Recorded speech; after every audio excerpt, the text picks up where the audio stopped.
1 ಕೊರಿಂಥಿಯ 1ನೇ ಅಧ್ಯಾಯದ 18ನೇ ವಚನವನ್ನು ನಾವು ಗಮನಿಸುವಂತರಾಗಿರೋಣ.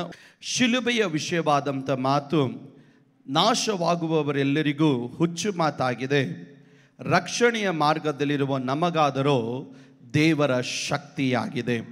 ಲೋಕದ ಜನರಿಗೆ ಶಿಲುಬೆಯ ಮಾತು ಒಂದು ಹುಚ್ಚು ಮಾತಾಗಿದೆ. ಲೋಕದವರು ಅನೇಕರು ಪ್ರಶ್ನೆ ಮಾಡ್ತಾರೆ, ಶಿಲುಬೆ ಎನ್ನುವಂಥ ವಿಷಯ ಬಂದಾಗ ಶಿಲುಬೆ ನೋವನ್ನು ಸೋಲನ್ನು ತೋರಿಸುತ್ತದೆ ಎಂದು ಅನೇಕರು ಶಿಲುಬೆಯ ವಿಷಯವಾಗಿ ಮಾತನಾಡ್ತಾರೆ. ಅನೇಕರು ಅವರು ಈ ರೀತಿಯಾಗಿ ಹೇಳ್ತಾರೆ, ಯೇಸು ಸ್ವಾಮಿ ದೇವರು ತಾನೇ, ಆತನು ಏನಕ್ಕಾಗಿ ಶಿಲುಬೆಗೆ ಹಾಕಲ್ಪಟ್ಟನು ಎನ್ನುವಂಥ ನಾನಾ ಪ್ರಶ್ನೆಗಳನ್ನು ಈ ಲೋಕದಲ್ಲಿ ಜನ ಅವರು ಕೇಳುವವರಾಗಿರ್ತಾರೆ. ಇವತ್ತು ಏನಕ್ಕಾಗಿ ಯೇಸು ಸ್ವಾಮಿ ಶಿಲುಬೆ ಮೇಲೆ ಜಡಿಯಲ್ಪಟ್ಟನು ಎನ್ನುವಂಥ ಒಂದು ಸತ್ಯಾರ್ಥವನ್ನು ಅರಿಯದೇ ಇರುವುದಾದರೆ ಶಿಲುಬೆಯ ವಿಷಯ ಒಂದು ವಿಶ್ವಾಸಿಗೆ ಅಥವಾ ನಾಶನದ ಮಾರ್ಗದಲ್ಲಿ ಇರುವವರಿಗೆ ಅದೊಂದು ಹುಚ್ಚು ಮಾತಾಗಿರುತ್ತದೆ. ಆದರೆ ಈ ಶಿಲುಬೆಯ ವಿಷಯವ ಅದರ ಸತ್ಯಾರ್ಥವನ್ನು ಒಂದು ವಿಶ್ವಾಸಿ ಆತನು ತಿಳಿದುಕೊಳ್ಳುವುದಾದರೆ ಈ ಶಿಲುಬೆಯ ವಿಷಯ ಒಂದು ವಿಶ್ವಾಸಿಗೆ ಒಂದು ದೇವರ ಶಕ್ತಿಯಾಗಿ ಮಾರ್ಪಡುವಂಥದ್ದಾಗಿರುತ್ತೆ. ಇವತ್ತು ನಾನು ನಿಮ್ಮ ಮಧ್ಯದಲ್ಲಿ ಈ ಶಿಲುಬೆಯ ವಿಷಯದ ಕುರಿತಾದಂಥ ಮಾತುಗಳನ್ನು ನಿಮ್ಮ ಮಧ್ಯದಲ್ಲಿ ನಾನು ಹೇಳಲಿಕ್ಕಾಗಿ ನಾನು ಇಷ್ಟಪಡುವವನಾಗಿರ್ತೇನೆ. ಸತ್ಯವೇದ ಗ್ರಂಥದಲ್ಲಿ ಅಪೊಸ್ತಲರು ಇದರ ಕುರಿತಾಗಿ ಏನನ್ನ ಹೇಳಿದ್ರು? 1 ಕೊರಿಂಥಿಯರು ಬರೆದ ಪತ್ರಿಕೆ 1ನೇ ಅಧ್ಯಾಯದ 22ನೇ ವಚನವನ್ನು ಗಮನಿಸಿದಾಗ, ಯಹೂದ್ಯರು ಸೂಚಕ ಕಾರ್ಯಗಳನ್ನು ಕೇಳುತ್ತಾರೆ, ಗ್ರೀಕರು ಜ್ಞಾನವನ್ನು ಹುಡುಕುತ್ತಾರೆ, ನಾವಾದರೂ ಶಿಲುಬೆಗೆ ಹಾಕಲ್ಪಟ್ಟವನಾದಂಥ ಕ್ರಿಸ್ತನನ್ನ ಪ್ರಚಾರಪಡಿಸುತ್ತಾರೆ. ಇಂಥ ಕ್ರಿಸ್ತನ ಸಂಗತಿಯು ಯಹೂದ್ಯರಿಗೆ ವಿಘ್ನವು, ಅನ್ಯ ಜನರಿಗೆ ಇದೊಂದು ಹುಚ್ಚು ಮಾತಾಗಿದೆ ಎಂಬುದಾಗಿ ಪೌಲನು ತನ್ನ ಪತ್ರಿಕೆಯನ್ನು ಆತನ ಬರೆಯುತ್ತಾ ಇದ್ದಾನೆ. ನೋಡ್ರಿ, ಒಂದು ಗುಂಪಿನ ಜನ ಯಹೂದ್ಯರು ಅವರು ಏನನ್ನ ಅವರು ನಿರೀಕ್ಷಿಸ್ತಾ ಇದ್ದಾರೆ ಅಂದರೆ ಅವರು ಅದ್ಭುತಗಳನ್ನು, ಸೂಚಕ ಕಾರ್ಯಗಳನ್ನು, ಮಹತ್ ಕಾರ್ಯಗಳನ್ನು ಅವರು ಎದುರು ನೋಡುತ್ತಾರೆ. ಆದರೆ ಗ್ರೀಕರ ಬಳಿಯಲ್ಲಿ ಹೋದಾಗ ಗ್ರೀಕರು ಅವರ ಜ್ಞಾನವನ್ನು ಅವರು ಹುಡುಕುವವರಾಗಿದ್ದಾರೆ. ಆದರೆ ಪೌಲನು ತಾನು ಹೇಳ್ತಾನೆ, ನಾವಾದರೂ ಶಿಲುಬೆಗೆ ಹಾಕಲ್ಪಟ್ಟಂತ ಕ್ರಿಸ್ತನನ್ನ ನಾವು ಪ್ರಚಾರ ಪಡಿಸುವವರಾಗಿರ್ತೇವೆ. ಅದರ ಅರ್ಥ ಏನು? ಒಂದು ಗುಂಪಿನ ಜನಕ್ಕೆ ಯೇಸು ಸ್ವಾಮಿ ಬೇಕಾಗಿಲ್ಲ, ಒಂದು ಗುಂಪಿನ ಜನಕ್ಕೆ ಅವರಿಗೆ ಅದ್ಭುತಗಳು ಬೇಕು, ಮಹತ್ ಕಾರ್ಯಗಳು ಬೇಕು, ಸೂಚಕ ಕಾರ್ಯಗಳು ಬೇಕು, ರೋಗ ಸೌಖ್ಯ ಬೇಕು, ಅವರ ಕಷ್ಟ ನೀಗಬೇಕು, ಅವರ ಕಣ್ಣೀರು ನೀಗಬೇಕು, ಅವರ ಹೋರಾಟಗಳು ನೀಗಬೇಕು. ಯಹೂದ್ಯರಿಗೆ ಸೂಚಕ ಕಾರ್ಯಗಳು ಬೇಕು. ಆದರೆ ಮತ್ತೊಂದು ಗುಂಪಿನ ಜನರಿಗೆ, ಗ್ರೀಕರಿಗೆ ಜ್ಞಾನ ಬೇಕು, ಅವರಿಗೆ ಅದ್ಭುತಗಳು ಬೇಕಾಗಿಲ್ಲ, ಅವರಿಗೆ ಮಹತ್ ಕಾರ್ಯಗಳು ಬೇಕಾಗಿಲ್ಲ, ಅವರಿಗೆ ಸೂಚಕ ಕಾರ್ಯಗಳು ಬೇಕಾಗಿಲ್ಲ, ಅವರಿಗೆ ಶಿಲುಬೆಯ ಶಕ್ತಿಯ ಮಹತ್ವ ಅವರಿಗೆ ಬೇಕಾಗಿಲ್ಲ.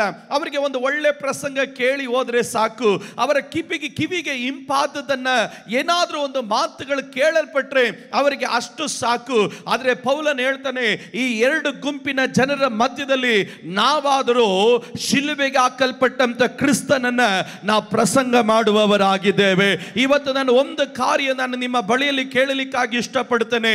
ಈ ದಿನ ಅದ್ಭುತವನ್ನು ನೋಡುವುದಕ್ಕಾಗಿ ನೀವು ಬಂದಿದ್ದೀರಾ, ಬಿಡುಗಡೆಯನ್ನು ನೋಡುವುದಕ್ಕಾಗಿ ಬಂದಿದ್ದೀರಾ, ಅಥವಾ ಸೂಚಕ ಕಾರ್ಯಗಳನ್ನು ನೋಡುವುದಕ್ಕಾಗಿ ಬಂದಿದ್ದೀರೋ, ಅಥವಾ ಮರುಭಾಗದಲ್ಲಿ ಇವತ್ತು ಭಾನುವಾರ ತಾನೇ ಏನೋ ಒಂದು ಪ್ರಸಂಗ ಕೇಳಿಬಿಟ್ಟು ನನ್ನ ಸರದಿಯನ್ನು ಮುಗಿಸ್ಕೊಂಡು ಹೋಗ್ಬೇಕಂತ ಇವತ್ತು ಬಂದಿದ್ದೀರೋ. ಆದರೆ ಅದರ ಮಧ್ಯದಲ್ಲಿ ಈ ದಿನದಲ್ಲಿ ಯೇಸು ಸ್ವಾಮಿ ಯಾರು ಎಂದು ನಾನು ಮತ್ತೊಂದು ಆವರ್ತಿ ತಿಳಿಯಲಿಕ್ಕಾಗಿ ಬಯಸುತ್ತೇನೆ.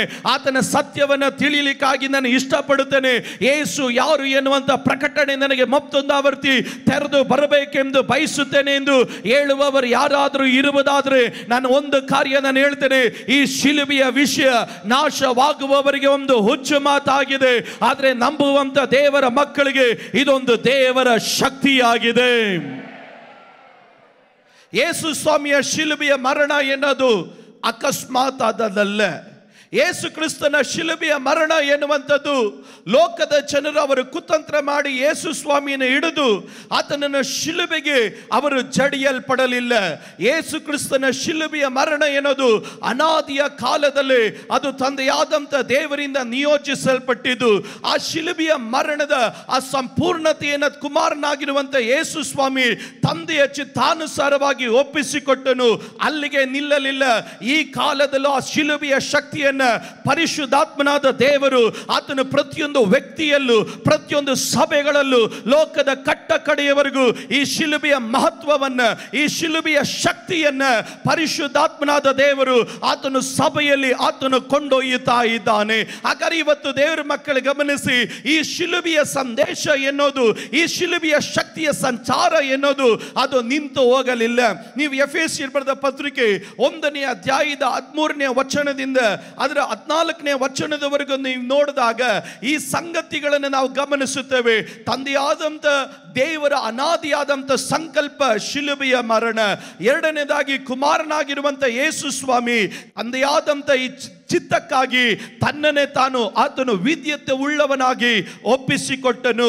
ಮೂರನೇದಾಗಿ ಪರಿಶುದ್ಧಾತ್ಮನಾದಂಥ ದೇವರು ತಾನೇ ಈ ಶಿಲುಬೆಯ ಮರಣದ ಈ ಶಕ್ತಿಯನ್ನ, ಈ ಜೀವವನ್ನ ಇವತ್ತಿನ ಕಾಲಘಟ್ಟದಲ್ಲೂ ಆತನು ಸಭೆಗಳಲ್ಲೂ ಹಲವು ವ್ಯಕ್ತಿಗಳಲ್ಲೂ ಪರಿಶುದ್ಧಾತ್ಮನಾದಂಥ ದೇವರು ಆತನು ಒತ್ತು ಸಾಗುವವನಾಗಿರುತ್ತಾನೆ.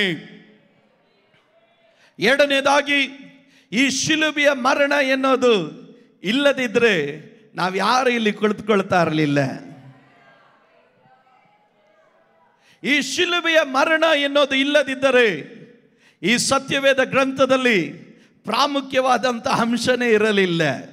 ಈ ಶಿಲುಬೆಯ ಮರಣ ಇಲ್ಲದೆ ಹೋಗಿದರೆ ನಾವು ಯಾರು ಪರಲೋಕದ ದೇವರನ್ನ ಅಪ್ಪ ತಂದೆ ಎಂದು ಕರೆಯಲ್ಪಡಲಿಕ್ಕೆ ಆಗುತ್ತಾ ಇರಲಿಲ್ಲ.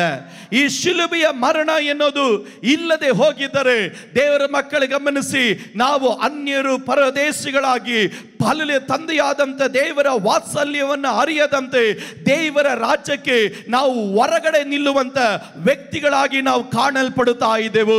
ಹಾಗಾಗಿರುವುದಾದರೆ ಈ ಸತ್ಯವೇದ ಗ್ರಂಥಕ್ಕೆ ಪರಿಪೂರ್ಣವಾಗಿ ಶಕ್ತಿಯನ್ನು ಒದಗಿಸಿಕೊಡುವಂತ ಸಂದೇಶ ಯಾವುದು ಎಂಬುದಾಗಿ ಗಮನಿಸಿದಾಗ ಅದು ಶಿಲುಬೆಯ ಮರಣದ ಒಂದು ಸಂದೇಶವಾಗಿರುವಂತದ್ದಾಗಿರುತ್ತೆ. ಇವತ್ತು ದೇವರ ಮಕ್ಕಳು ಗಮನಿಸಿ, ಈ ಶಿಲುಬೆಯ ಸಂದೇಶ ಇಲ್ಲದೆ ಹೋದರೆ ಸುವಾರ್ತೆ ಎನ್ನುವುದು ಪರಿಪೂರ್ಣವಾಗೋದಿಲ್ಲ. ಈ ಶಿಲುಬೆಯ ಸಂದೇಶ ಇಲ್ಲದೆ ಹೋದರೆ ಒಂದು ವಿಶ್ವಾಸಿಯ ಜೀವಿತ ಪರಿಪೂರ್ಣವಾಗೋದಿಲ್ಲ. ಈ ಶಿಲುಬೆಯ ಸಂದೇಶ ಇಲ್ಲದೆ ಹೋದರೆ ಸಭೆ ಎನ್ನುವುದು ಪರಿಪೂರ್ಣವಾಗೋದಿಲ್ಲ. ಕಾರಣ ಈ ಶಿಲುಬೆಯ ಸಂದೇಶವೇ ನಮಗೂ ಪರಲೋಕ ರಾಜ್ಯದ ದೇವರಿಗೂ, ನಮಗೂ ಪರಲೋಕದ ದೇವರ ಆಶೀರ್ವಾದಕ್ಕೂ, ನಮಗೂ ಪರಲೋಕದ ದೇವರ ನಿತ್ಯ ಜೀವಕ್ಕೂ ಒಂದು ಸೇತುವೆಯ ಹಾಗೆ, ಒಂದು ಬ್ರಿಡ್ಜ್ ಆಗಿ ನೇಮಿಸಲ್ಪಟ್ಟಿದೆ ಈ ಶಿಲುಬೆಯ ಮರಣವಾಗಿರುತ್ತದೆ. ಹಾಗಾದರೆ ಇವತ್ತು ದೇವರ ಮಕ್ಕಳು ಗಮನಿಸಿ, ಈ ಶಿಲುಬೆಯ ಮರಣ ನಾಶವಾಗುವವರಿಗೆ ಒಂದು ಹುಚ್ಚು ಮಾತು, ಆದರೆ ನಂಬುವಂತ ದೇವರ ಮಕ್ಕಳಾದಂತ ನಮಗಾದರೂ ಅದು ದೇವರ ಶಕ್ತಿಯಾಗಿದೆ.